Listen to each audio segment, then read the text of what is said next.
Hello my lovelies, how you all doing? I hope you're keeping well and staying crafty. I'm coming on with day 35 of the DY iCAD 2024 challenge. I'll leave the link in the description box in case you've not seen it. So today's prompt is waves, and I love this one. It's not waves, it's splash, sorry.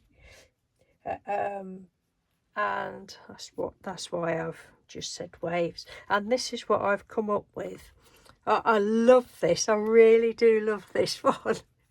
That's meant to be like that. It's like a little 3D card ish.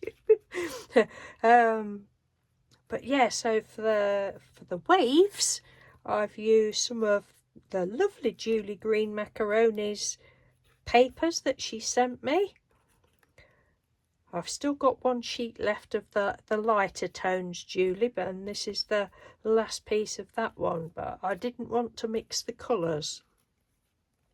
It probably look better if I did, but anyway, this is what it is, and I just tore it up and stuck them down. And then this image is one that the lovely Trudy sent me the other day.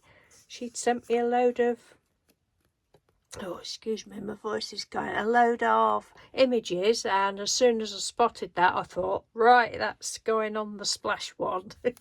Because I knew I'd got this image in mind from one of the antiquarian sticker books. So Alice went for a splash in the high waves. I should have put high seas, or probably.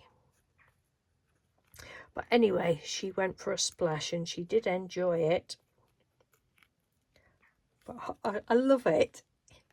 And I didn't go round the edge with anything because I just didn't think it needed it. But yeah, so this was a quick and simple one. I do love it. And I haven't, I haven't stuck all the waves down either. They're just all raggedy. But anyway, so that's day, what did I say, 35. So thank you very much for watching. I hope by the time you see this, we've got the list of the next load of prompts. It's very exciting. I am loving it. Okay, thank you. And thank you again, Julie, for the papers, and Trudy for the image. They've both come in fantabulously. Take care. Bye.